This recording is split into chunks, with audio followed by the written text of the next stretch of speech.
Thank you. So, okay, I'll repeat that. So today we are talking about the wonderful, vast topic of burning more body fat and building more muscle, which I've narrowed it down to 3 factors just to keep it simple. And also, like, for, it's January and maybe you want to set one goal in one of these areas. But when it comes to burning fat, body fat, there are so many different things that can affect our ability to burn fat efficiently. So I've just touching upon 3. I want it to be known for posterity that, there are really so many. And as a matter of fact, speaking about our podcast, I did an interview yesterday with her name is Dr. Renu Manuscani, but she is a obesity medicine physician in the DC area. And we talked about that in the podcast, about how, it's a multifactorial situation, whether it's overweight or obesity, and it's individual, right? The series of events that led up to one person having overweight or obesity are going to be different for another person.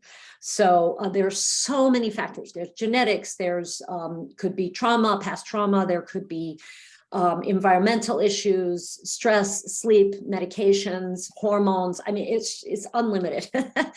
But I do think it's important to talk about, I'm going to cover a little bit about nutrition, a little bit about fitness, and a little bit about essentially what you might think of as stress management today. And Amy did a little, I have another call that we did last night that Amy was part of, where we did a little meditation, and we will do that again today, Amy. So hopefully you're, it should be done daily anyway. So we're going to do it a little bit differently than we did yesterday, but we're actually going to start off with that. So as a matter of fact, I have slides, but I don't even want to go into the slides right now because we can do it after. But what I would like to do is let's all get relaxed. Let's all get a little bit more relaxed. And I'm going to make the case later on in the slides that this is a very, very important aspect of maintaining your health and losing weight or maintaining your weight. Like, at this point, I think it's the #1 factor, because your nervous system controls, it's all integrated, right? Your nervous system, your immune system, your digestive systems, all integrated, of course. Nobody operates in a vacuum. Nobody, meaning no system. But the nervous system is touching every system in the body, because obviously you have nerves all over your body.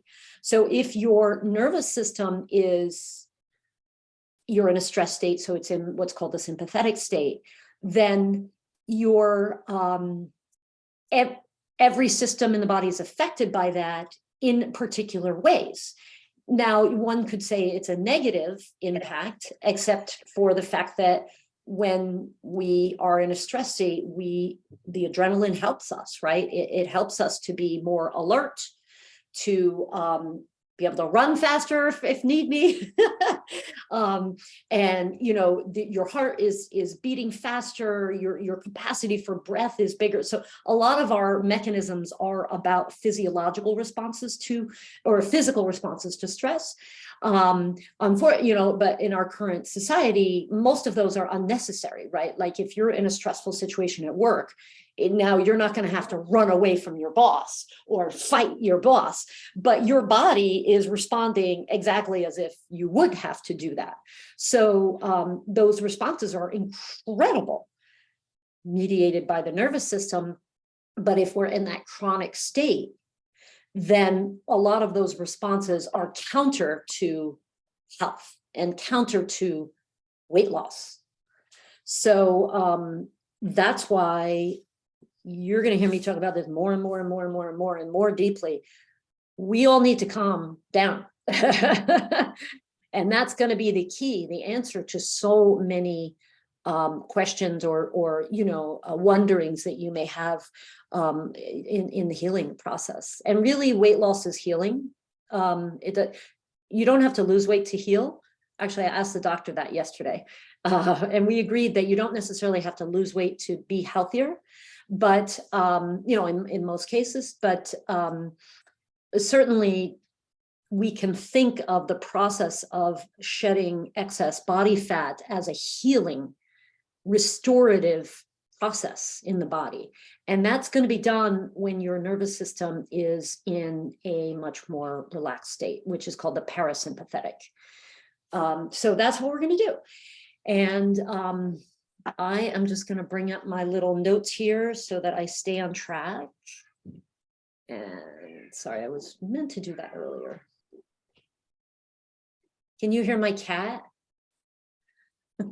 She's very vocal. Okay.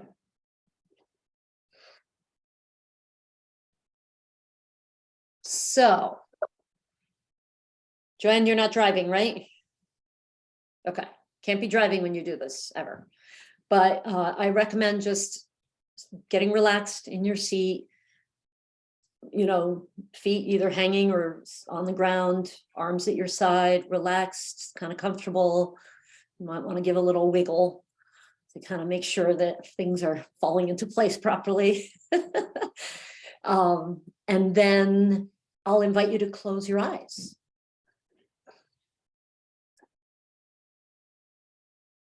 And first, we're going to start off with a slow, deep breath. Just an inhale and letting your belly expand and your chest open up. And then exhale, using your diaphragm in your belly to kind of gently let the air come out. And then another inhale. And exhale. And one more.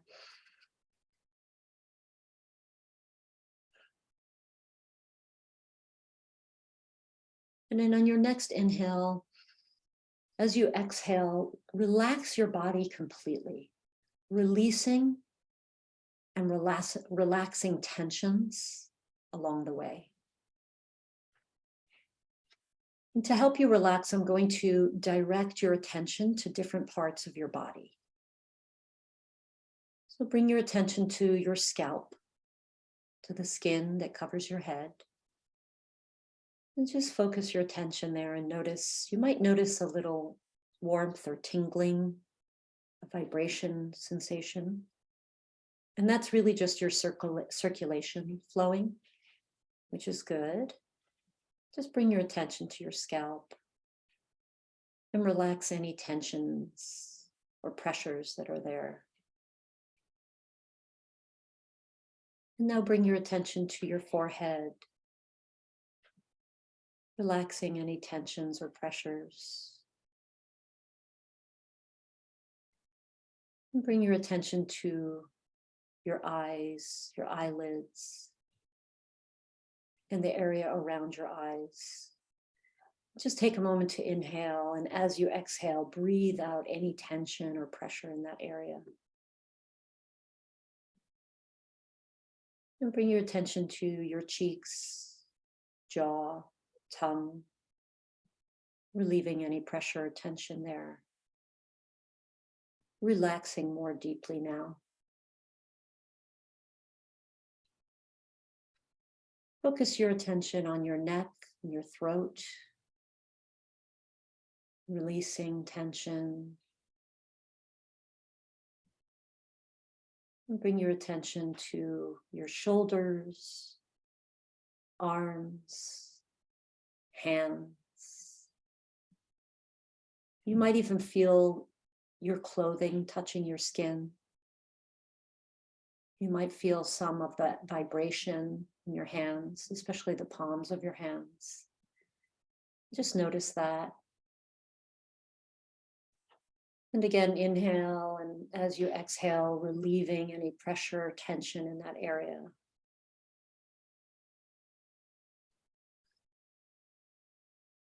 Concentrate on your back and your spine, releasing tension or pressure. Now bring your attention to your chest. You can feel the skin on your chest, maybe that Slight vibration, you might notice it. You might feel your clothing against your skin.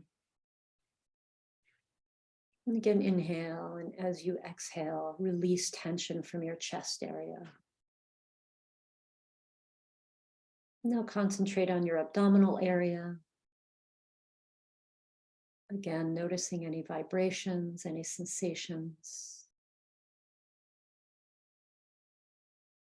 Relax tension from your abdominal area.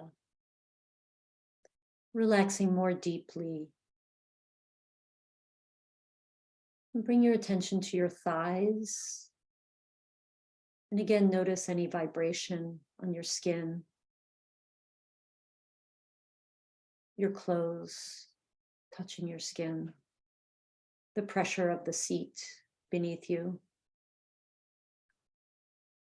Allow your thighs to relax more deeply, releasing any tension or pressure. Now concentrate on your knees, relaxing and relieving any pressure in your knees. And bring your attention to your calves, your shins, feeling any tingling there, vibration. And as you inhale and then exhale, release tension from this part of your body.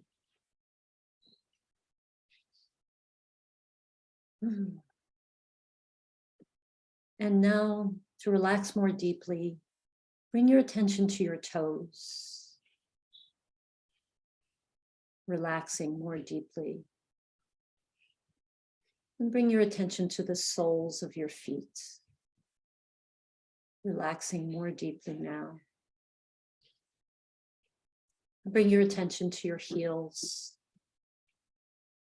relaxing deeper and deeper.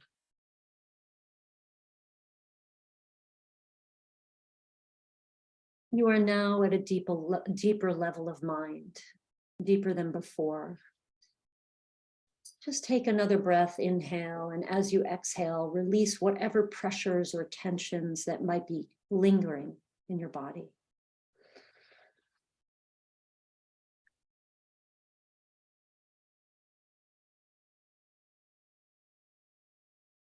And now as you take another breath and you exhale, relax your mind. And you can do this while thinking of a tranquil and passive scene. Any scene that helps you feel relaxed. It could be a warm day, walking in a park or in the woods, lying in your bed, being on the beach, feeling the warm sand under your toes, listening to the sound of the waves, enjoying a nice breeze on your skin. And in your scene, bring all of your senses, your sight, sound. What do you hear? What do you feel? Can you smell something pleasant like the salty ocean air? And I'll just be quiet for a moment as you have some pleasure and relax into your scene.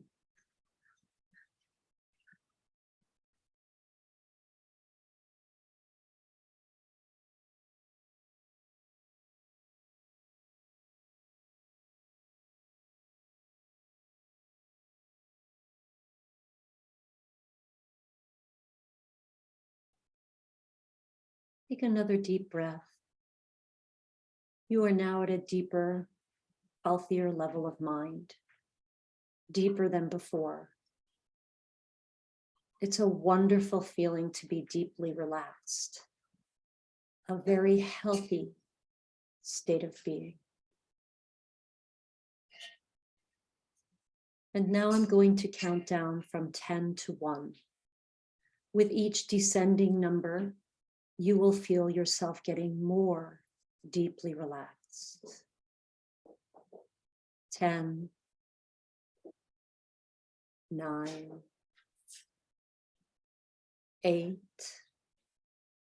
getting more deeply relaxed. 7, 6, 5, deeper and deeper. 4,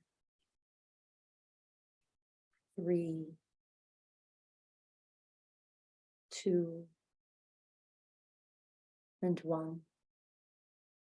And you are now at a deeper level of relaxation, deeper than before.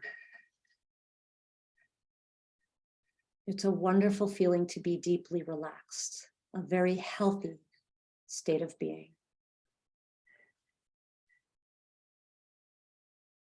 And now I'm going to invite you to take a few deep breaths as we prepare to open our eyes and be engaged in the world.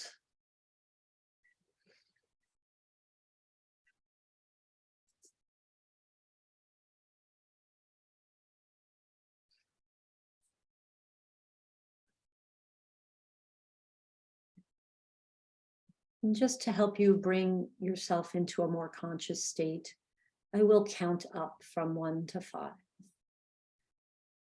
1, 2, 3, coming out slowly. 4, 5. You can open your eyes.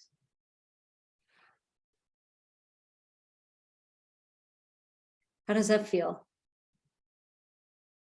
Robin. Hi, Lori. Welcome. Hi. We just did a meditation, so.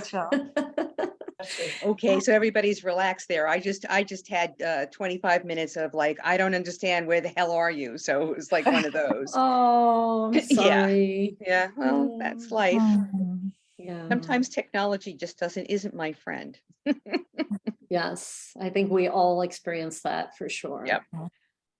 Yep. So any feedback on how you feel now as opposed to maybe how you felt before that very short, maybe 10-minute meditation we did? Here's my feedback, Jill. Mhm. Can we do this every day? Yes, we can. Yes, we do it every day, actually. Okay. Well, So I'm in. yeah, so you can, these are recorded, and so you can go back and listen. This is a Zoom recording, so I can even put the audio, because I think it's a lot easier if you just can access the audio. Okay. I'm working on it. I'm working on Yeah. creating some things that you can just listen to. You know, I have one up on the Mighty Networks platform, I believe, and then I actually made another one that was I'm waiting for my brother to put the music to. But yeah, that's the whole point, Amy, actually, because, you know, I think anybody who meditates regularly knows that meditation creates well, this is the way I describe it. I can either enter the world naked and deal with all the crap that's going on in the world, or I could put some clothes on and have a buffer. You know, like maybe sometimes I need to put on my shearling, my winter coat, and other times maybe less clothing, but that I'm not exposed. I'm not vulnerable to every whim of the world because I meditate every day. So meditation is like wearing clothing out in the world. It's a buffer. It creates a buffer between you and all that life brings to us. I really, that's for me how I feel. So if you do it every day, then you create that buffer. And the more you do it, the easier it is. And I think it kind of spills over on the next day too. So if you miss a day or two here and there, you still kind of have the benefits of it. So yeah, it's definitely has to be a daily practice, I think, or I don't know, Robin, what do you think? Can you get away with 5 days a week, maybe? Well, you probably already have said this, but basically it's building a pathway in your brain that goes into the parasympathetic rather than the fight or flight nervous system, which is really ramped up these days in our country. So just as you said, beautiful, put on clothing, but it's also just know you're actually creating more neurons in your prefrontal cortex, which is a place where it becomes thicker. They've done measurements so that you're less reactive in your limbic brain and you're more present in your creative, forward thinking, positive mode right here. It really does make a difference, big time. Yeah. Is there a particular time of day that works best for meditation, or it's like whenever it fits into your own personal schedule? Like, what's optimal? I mean, I think it depends, there may be people who feel very strongly about this. I think that morning is probably you're going to get the most benefit during your day. Like to pull you through the day and that more aware state, that more calm state, that kind of I used to think of it as like protective. But if someone is struggling with sleep, then that may be a place to start, actually, to say, well, I'm going to meditate at night before bed so that I can get better sleep. Because if you're sleep deprived, then, well, if you start meditating, you'll probably fall asleep during your meditation. But, there is no real hack. Sleep has to be the foundation upon which all of our health practices rest. Because if you are sleep deprived, you're going to be more stressed, even if you meditate. You're going to want to eat more food. And there's a ton of research around eating and stress. Your relationships are not going to be as smooth. You're going to be in a bad mood. So sleep is a priority. So if someone's struggling with sleep, I would say meditate at night and get a better sleep, because most people are suffering from sleep due to stress and racing thoughts. And, and then the body kind of has that memory of like, well, you lie in bed every night for 2 hours. Well, we're going to do that again tonight. So there's a retraining that has to occur. It's like almost like a reset of the circadian rhythm that has to happen, which is, can be challenging. But meditation definitely can help with that. So, and then again, there may be people who can't do it in the morning because their kids are waking them up, and they're falling asleep in bed with their children at night, and maybe then you do it in the afternoon. I think the first step would be, for any of these practices, fitness or meditation, would be when you can do it is the best time to do it. Mm-hmm. And then from there may be individual ways of doing it that are better for your needs. Okay. That was a very long answer, but it was a great question. Yeah. Okay. Yeah, because you have to think, well, if I'm going to do this every day, where is it going in my day? Right. Yeah. That's where your mind goes. Where am I going to put this in my day? And I personally think doing it in the morning, all else being equal, it really sets the tone for your day, which is really nice. And before you pick up the phone, or maybe I do guided meditations. So I do go to my phone, but I have that discipline of I'm just going to my meditation and that's it. And honestly, I don't know about anybody else on this call who meditates regularly, but I look forward to it. Like, it is the highlight of my day for sure. Because I get to relax and I get to do, you weren't here, Lori, but we did a little visual imagery of like being in this relaxing place. It's fun. It's a very interesting thought process going on there, because I like the idea of like the meditation in the morning, but it's like that's like the relaxing part. But for me, I need the relaxation later. Mm-hmm. So I'm thinking of, okay, because I'm very, very productive in the morning. Mm-hmm. So I have to work this out. I got to think about it. Yeah, everybody has to find their own thing, their own style of meditation. What we did is actually a variation on what I've been doing, which is basically, would you call it hypnosis? I mean, I didn't quite do it fully, Robin, but with the counting down and then the counting up, it's more of a deep hypnosis. And that for me works very well because I get into a deep state of relaxation very quickly. Yeah. Traditional meditation where, I've done lots of different things, didn't do it. I felt more relaxed, but it took a lot more time. So, so I don't have the system that I'm using right now is pretty involved, and I'm not ready to be like, everybody do this. But Robin you may have some suggestions of like because, there's apps, there's the Calm app, there's 10% Happier, there's, I'm drawing a blank. Those are the only two, but there are a lot of them. Timer. Insight Timer.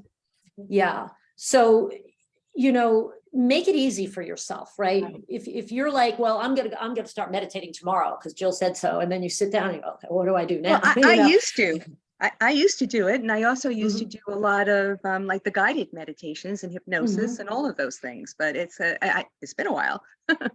Yeah, so you might want to go back. Louise Hay on the other day again, so that was good, Yeah, I think, if you've done that, going back to what you've done before that you enjoyed, because the thing is with all of these practices, whether it's eating well, exercising, you got to enjoy it. Yeah. You got to at least not dread it. So, if you had something that you were like, oh, I kind of like that, I would just start with that and keep it short. Amy too, and Dee and Joanne, if I don't know where you're at with all of this, but like a 10-minute meditation. I have a meditation that I've created. It's 10 minutes that you can listen to. It's not hypnosis, but keep it short and sweet so that you want to come back for more. And actually that brings me, I'm going to go into our slides, which we hadn't really looked at yet, for those of you that came later. And I'm going to skip. So we're talking about, burning body fat, creating more muscle. Just a few notes about the metabolism. The idea that you can control your metabolism is outdated and unsupported in terms of, I'm going to eat 6 meals a day and speed up my metabolism, or I'm going to work out really hard and speed up my metabolism. Those concepts are actually quite outdated. It's not really how it works. What we want to think of it is that the metabolism is extremely complex. It's affected by our nervous system, which is why we did that meditation, right? And it's always seeking equilibrium. So whatever it takes to create equilibrium, your body's going to do that. And that's called homeostasis. So, what you want to do is actually assist homeostasis, assist your body in feeling like it's safe, right? Like if your body feels like it's not safe, it's working hard to figure that out and protect you, and you're creating adrenaline. Again, that is why we did this meditation, because so much of us have chronic stress. So how do you assist homeostasis? Well, you calm your nervous system down, you give your body sufficient building blocks so that it can function well, which is proteins, fats, fiber, and vitamins and minerals and all that good foundational stuff. So we're going to just, I'm going to kind of move through this quickly because we've already talked about this. So when the metabolism is not functioning well, it's because burning fat is really, it's either not a priority or it's actually the antithesis of what the body wants to do. So in a stress state, your body does not want to use your fat as fuel. Fat is a slow, this gets very complex. When you produce adrenaline, your body will try to burn body fat. So if you're out in the plains and you're a caveman or cavewoman, and most of the time you're in that relaxed state, except when you're running for your life, then your body will produce adrenaline, which will tap into your fat stores temporarily. But what's happening is we're in that chronic stress state, and that response is muted. So you're not going to be burning fat like you would if you were running from a tiger one day a month or, once a week or something. So we can't rely on adrenaline as a fat burning mechanism if we're in a chronic state of stress. So people who take caffeine to burn body fat, they might get a little bit of an initial response, but it's going to level off because you're already so stressed. And the body wants to really use sugar for fuel in a stress state because sugar is a fast burning fuel. Fat is a slow burning fuel. A lot of people don't know this. It's inefficient. And you got to, break it down. It's got to travel through the blood and in special, molecules. It's got to get to the cells. It's inefficient. But sugar, you can create it right away, quickly. And you have it stored in your muscles and in your heart, which is a muscle, right? So it's stored right there. So your body's going to preferentially want to burn sugar when you're in a stress state. And guess what creates sugar in your body? Cortisol. And it raises your blood sugar, right? So now if you're in a chronic stress state, your blood sugar will, over the years, be chronically elevated, which will inhibit fat burning. Because it will raise your insulin, and insulin blocks fat burning. So we could talk all about that, but I want to get to all the other stuff. So we want to aid in cellular health. We want to think of weight loss as a healing process, not I'm going to suffer really hard and deprive myself, and I'm going to lose body fat, and then all my dreams are going to come true, which is basically what the industry has taught us fat burning is, or losing body fat is. So we're just going to talk about 3, even though there are so many more strategies to burn body fat and build muscle. We're going to talk about healthy fats. We're going to talk about smart fitness, and we're going to talk about calming your nervous system, which we already talked about. Because I thought it would be more fun to do that before we went into the slides. So I'm just going to go through this daily self-love. We do have the love challenge, which I will give you for those of you that haven't done it. I'll put the link in later and you can access that. That's free. And for those of you that did it, you can do it again. Also, knowing that you are worthy is very important, because if we feel like we are not worth the effort, that's also creates this kind of cognitive dissonance, right? Or that's not really the right word, but if you're in that state of I'm not worth it, that becomes a blocking factor, which then becomes a stressor. So we again, knowing you are worthy to be healthy, you are worthy of looking and feeling the way that you want to, you deserve that. We all deserve that. And I believe that very, very strongly, but a lot of us have adopted these negative beliefs throughout our lives that are telling us that we're not worthy. And that is not okay. If you want to be happy and healthy. And so the practice of self-love, the practice of meditation, having mantras. So part of my meditation is I tell myself I am good enough. I am worthy. And I remind myself every day, 10 times a day, that I'm worthy. Because you know what? If I don't do that, I forget and I fall back into that pattern of that old belief that says I'm not enough and I'm not worthy. So it's a process. It doesn't just, you do it, it's one and done, unfortunately.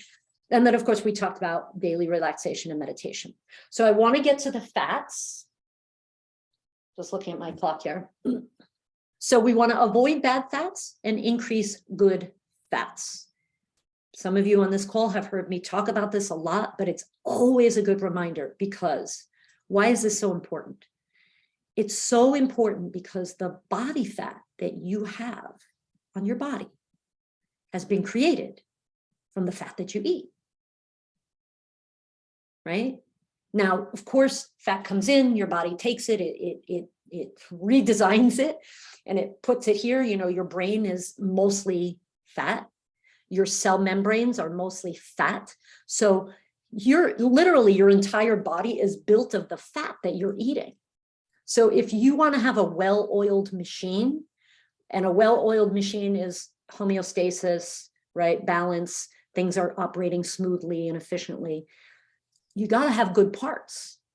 And the parts are in a large part made up of the fats that you eat. So the good thing is, we can talk about fish oil versus flax seeds versus avocado or coconut, right? There's all these different fats. The good news is that if it's a natural fat, it's going to be good in your body. I mean, you might want to, we can talk about the ratios of everything, but you really don't have to worry about it being a bad fat if it's a natural fat. If it's a refined processed fat, that's where you're getting into poor building blocks and inefficient fat burning. Because there are certain fats that just don't burn well in your cells for energy. I will repeat that. It's very important. There are certain types of fatty acids that they can go into your cell and your body wants to use them for energy, but they're very inefficient. It's like putting lead gas in a gasoline car, maybe not that bad, but along those lines, seriously. So we want to stay away from those fats as much as possible. And we want to emphasize the fats that are readily burnt for fuel, which is, have you heard the term monounsaturated fatty acids? Robin, yes. Lori, maybe. So we know that monounsaturated fatty acids, you might think of olive oil, avocados, avocado oil, olives, many nuts. Most nuts are monounsaturated, right? Like almonds, almond oil, macadamia nut oil. So those fats and oils are where we want to get the bulk because they are used so efficiently for fuel, if nothing else. So I'm just going to review some of the bad fats, which I hope that all of you are aware of already. We have fried food, hydrogenated, partially hydrogenated fat, that you see on processed foods, right? Trans fats, we all know these are bad. Vegetable oils are corn, soy, cottonseed, canola. What am I missing? Corn, soy, well, there's cottonseed. You may see something that just says vegetable oil. And then it's anybody's guess what's in there. These are all refined, highly processed oils that are terrible for you. Terrible. They gunk up your cells. They don't produce energy efficiently. They cause inflammation. You want to avoid them as much as possible. Also, keep in mind, factory farm meats and eggs have not as good of a profile of fatty acids as grass-fed or pasture-raised. So, for example, your conventional beef has more of what's called, oh my gosh, my brain. Oh gosh, it'll come to me later, but it's a type of fatty acid that we need, but only in small amounts. When it comes to me, I'll tell you. So we want to stay away from those, and grass-fed beef has less of that. Oh gosh, I hate when things are on the tip of my tongue. And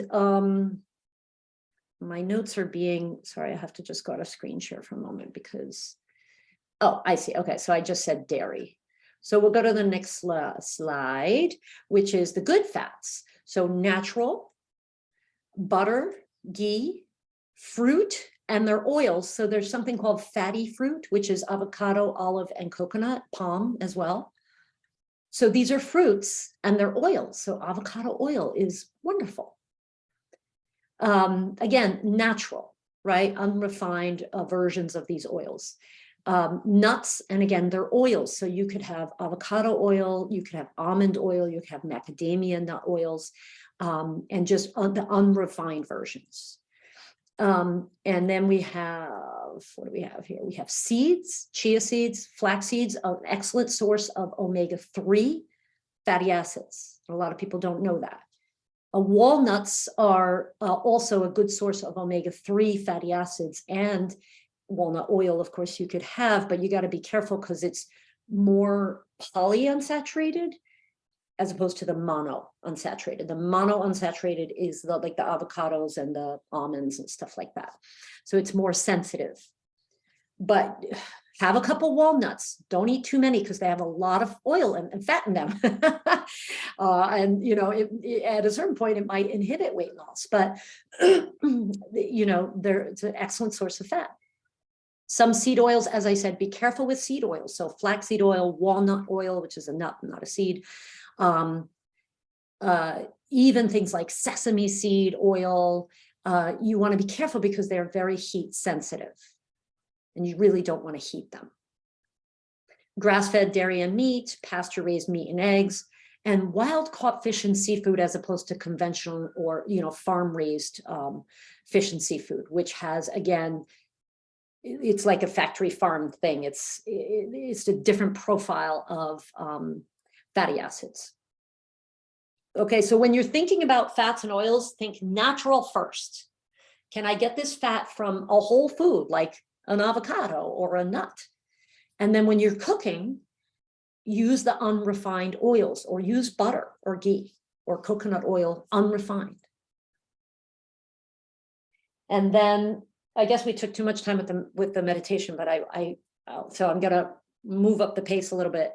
And if you all have a few minutes afterwards, I can stay on, but I want to get through the content. So for people who have to hop off.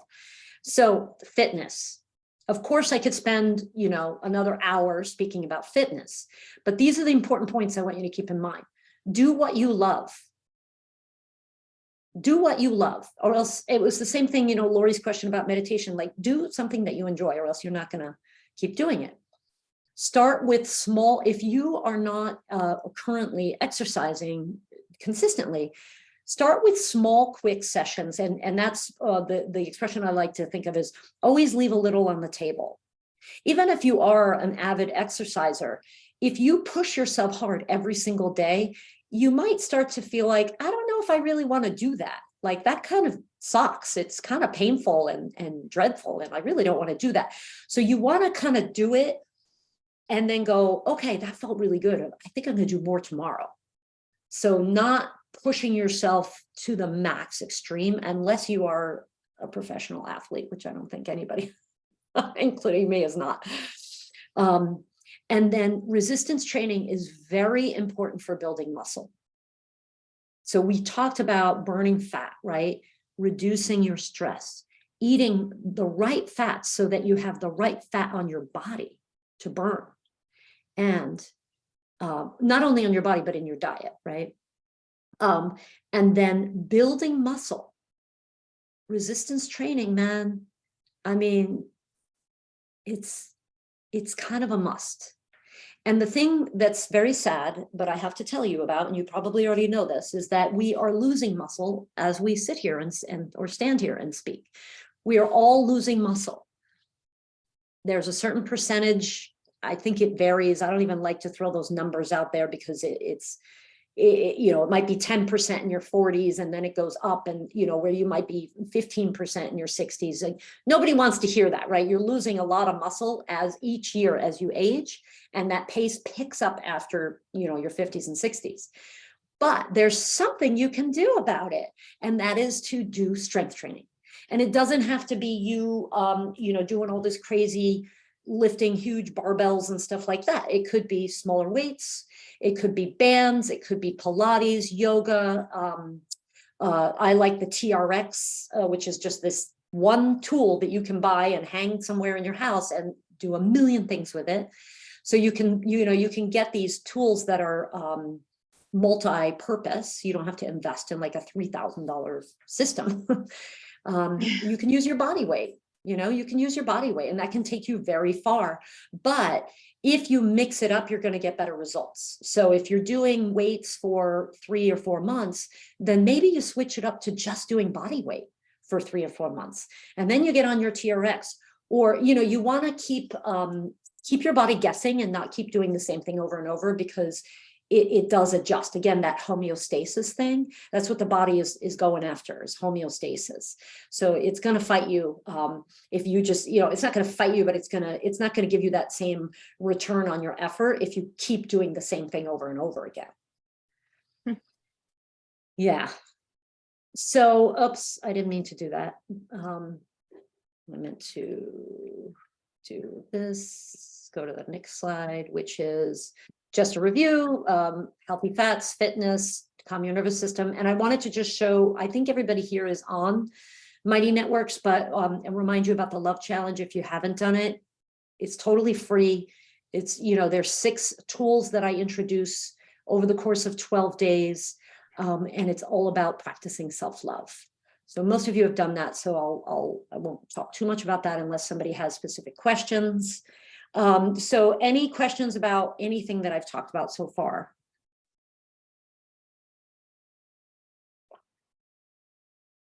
Jill, what do you think? I have a client who's doing margarine.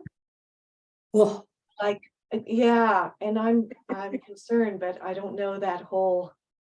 oh, Tell me about it. that margarine should be eliminated from the planet immediately. It Okay. is a killer. I mean, it really, so a margarine is hydrogenated fats, right? It's actually not made from dairy at all. It's oils. And so again, anybody's guess what oils it's made from, but those seed oils or vegetable oils like the corn, the soybean, the cottonseed. Yes, but people are consuming cottonseed oil all the time in conventional food like margarine. Sounds gross, but that's what people are doing. Canola, sunflower and safflower, those were the 2 that I forgot about. So those oils are polyunsaturated, which you can just translate that to very, very, very sensitive. If you look at them the wrong way, they're damaged, they're rancid, and they will act like plastic in your cells. So what they do to make margarine, though, is they take those very, very sensitive oils, seed oils, and they process the crap out of it. They heat it over a 500 degrees. They, that's part of the refining process. They bleach it, they degum it, and then they throw in some stuff to some vitamin E to make it all better, but it's just not happening. So you can think of it as plastic in the cells. Ah, good one. That's a good way to think of it. It blocks the flow of air, of oxygen, which is essential for life. There are some people who will go so far as to say it's cancer causing because what is the feature of a tumorous cell, a cancerous cell, is no oxygen. Every single cancer cell that's ever existed since the beginning of time has been a major feature of it is no oxygen. So you're creating these,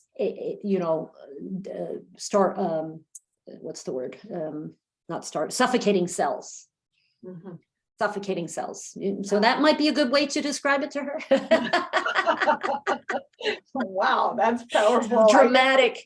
I'm glad No. you said that because she said, "Oh yeah, I'm going into the, it's made from flaxseed and it's, she was so happy about it." I'm going, I don't think so, but I didn't know the whole story. So Yeah. Lori, Is did you say? Oh, I think Lori had to leave. Okay. Dee? So is that Smart Balance in the same category? Yes, yeah, I think that's it what is. she's doing. Yeah. Yeah. It's sold as being a health food. Yeah. Oh my gosh. I mean, anybody who studies fatty acids, there are people who that's all they do, right? Will tell you these types of oils are the bane of our existence. And what happened was they demonized saturated fat starting in the 50s, right? Right. And supposedly to help us with heart disease and cholesterol and all that stuff, but we're way worse now than we were in the 50s. I mean, you can't even compare, right? Obesity, heart disease, all that stuff is way worse now. So it's a convergence of many factors, but that's one of them. So the easy thing to remember is it a natural oil or fat? Can I just, eat it whole? Like you can eat an olive and you can eat olive oil. You can eat an almond, you can eat almond oil. You can, butter is basically, it's more processed, but it's mostly saturated fat, so it's more stable. It doesn't get as destroyed by all these processes. Mhm. Are Brazil nuts okay? Yeah, so any nut or seed that you want to eat in the raw form is great. Okay. But you don't want to overdo Brazil nuts because they're very high in selenium. So yeah, so a couple a day max, but I wouldn't eat them every day because there is, there are a couple of nutrient vitamins or minerals that can cause toxicity if you take in too much, and selenium happens to be one of them. So I wouldn't eat a ton of Brazil nuts. The other thing Okay. too, I'll talk about nuts and seeds is the butters, like the sunflower seed butter, the almond butter, peanut butter. Yeah. I wouldn't overdo those because that's really intense on the body. Because if you think about it, like how many almonds would you have to eat to equal 2 tablespoons of almond butter? I don't know, but quite a few. So they go down really easily, those butters. They're good, but they tend to, in my experience, just my clinical experience, they inhibit weight loss. And they're also like really tough on digestion. And from a fatty acid perspective, they're probably pretty good. But from those other perspectives, I would use with caution. Peanut butter, I would not use regularly because peanuts contain what is called a very long chain fatty acid, and they are not, again, metabolized well in the cells. So you want to think in terms of what's the most efficient fat that I can eat. What's the most efficient fats and oils that I can eat in terms of energy, like weight loss and stuff. But we do need these seed oils as well, because we do need the omega-3 fatty acids, the omega-6 fatty acids. We need them for our cell membrane. Like they're necessary for your brain health and your cellular health, but in small amounts. So people who are just doing, 3 tablespoons a day of fish oil or flax oil, you're creating an imbalance, and that's not so good. Fats are pretty complex, but I think, from this conversation, the main takeaway is keep it natural as much as you possibly can, and emphasize the monounsaturated fatty acids mostly, and then a little bit of saturated, right? So a little bit of butter or ghee, a little bit of dairy if you want, a little bit of fish oil, a little bit of flaxseed oil. And that way you'll be safer. Just from that alone is like, will take you far. And yeah, I'm sorry that we went over so much. I don't know. We got to a late start. We did the meditation, we did some Q&A. So it is what it So I is. have one more question about the fitness part. So can you recommend a site that you can go and see some of those exercises for, like using a band or those resistance stretchy things, which I bought as my New Year's resolution this year? Do you have a site that can really have good exercises to follow? Did you check and see if the band company has exercises? Because that's where I would go first. They don't, which is surprising. Yeah, I know. Yeah, the resistant loop bands. Yeah, nothing in there. Oh, they're loop. Okay. Well, one of them is a Yeah. loop band. The other one are just flat bands. Yeah, I don't have something off the top of my head, but I can look it up and send it to you all. Okay. If I find anything good, like I tend to just go to YouTube and Google whatever it is that I'm looking for. I have this one lady that I follow, it's Body Fit by Amy, and I love her stuff. It's like challenging, but not too challenging, which I like. She may have some band stuff. I'll look, because it also just depends on what type of band you have, but I know on YouTube, there are like definitely just band workout videos. It's just a question of whether or not you have those bands, Okay. Yeah, because you Thanks. could do a combination of like body weight and bands, Yeah. Yeah. like Yeah. it doesn't have to be all band, but I use bands all the time as integrate that into my workout for certain things. I think they're great, but I learned those exercises from a trainer. Right. Yeah. Yeah, Yeah. there's a So back lot to you can what you do. were saying about at the very end there about don't use like 2 tablespoons of flax oil or whatever. So I used to, and I was thinking of going back to that in a combination of almond butter. It's this thing, Dr. Mark Hyman, it's his smoothie recipe. Yeah. Yeah, I mean, I love those too. I've noticed that when people do a lot of nut butters, they don't lose weight as easily. Hmm. You know, I mean, they taste great, but if you're looking for protein and fat, I would personally, I put chia seeds in my smoothie every day. Uh-huh. The seeds, the seeds obviously contain the oil in a whole form. The chia seeds or flax seeds, very similar. They need to be either soaked or broken down to really get full access to all the nutrients. But I would put that in there for good fat because it's hard to get that omega-3 fatty acid in the diet. It's much harder than like the mono, the Mhm. almonds and stuff. Uh-huh. So with the so you would use either flax seed or meal or chia seeds, not both? You could use both. They have different benefits. Flax it has more soy phytoestrogens. So not soy, more phytoestrogens, which soy has as well. That's why that came out.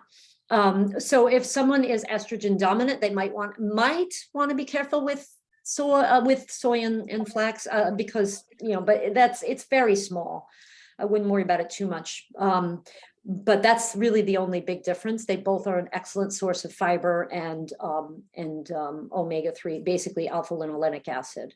But so of chia seeds, you can just dump them in your smoothie. You don't have to do anything. Flax seeds need to be ground. And if you buy flax meal, you should keep it in the freezer because now these oils, which are very, very sensitive, are exposed and it's going to go rancid very quickly. So keep it in the freezer and, use it up. Don't let it sit in the freezer for 6 months. If Yeah, you're using okay. it, or if you're buying the already ground flax meal. But Yeah. that's why I use chia seeds because they're just easy. They're easier. Yeah. Oh, so you don't need to soak the chia seeds? Well, I put them in my smoothie, and by the Yeah. time I'm actually I mix them in with vegetable juice, and by the time I'm drinking it, it's been 20, 30 minutes and they've been Oh, soaked. okay. You don't have to soak them Okay. for overnight or anything like that. But yeah, I would use that as a source of fat. Now, some people put in peanut butter or almond butter as a source of protein.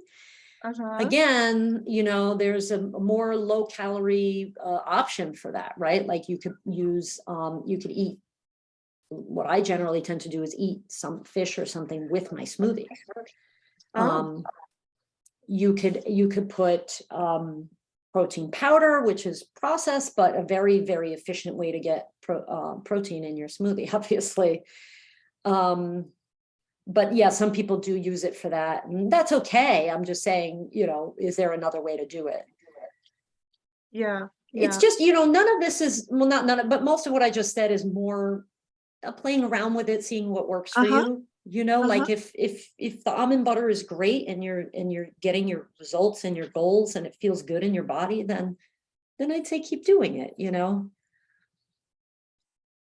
Yeah. Okay, great. Thank you. Yeah. And I just wanted to say, Amy asked about safflower oil. Yes, safflower, sunflower oil are all polyunsaturated fatty acids. So if you're going to consume them, they can't be, these days they sell something called high oleic sunflower oil. What in the heck is that? Because oleic is a type of fatty acid and sunflower does not contain oleic acid naturally. Well, I have no idea what they're doing. They're chemically altering this oil. Not something I want to eat personally. But even if you just buy regular sunflower oil, if it's been heat treated, it's rancid and it's going to act like plastic in your cells. So I avoid it generally. And then I cook with olive oil and butter.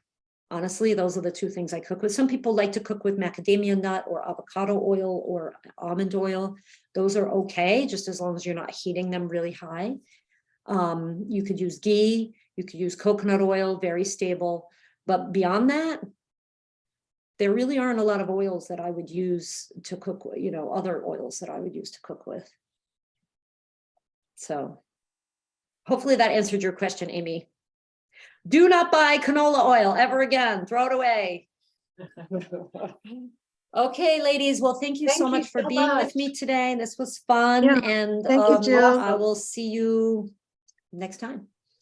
Thank you so much. That Yeah, was awesome. Thank you so much. Really, really. thank you, Thanks. Robin. helpful. Thanks. Yeah. Bye-bye. Bye-bye.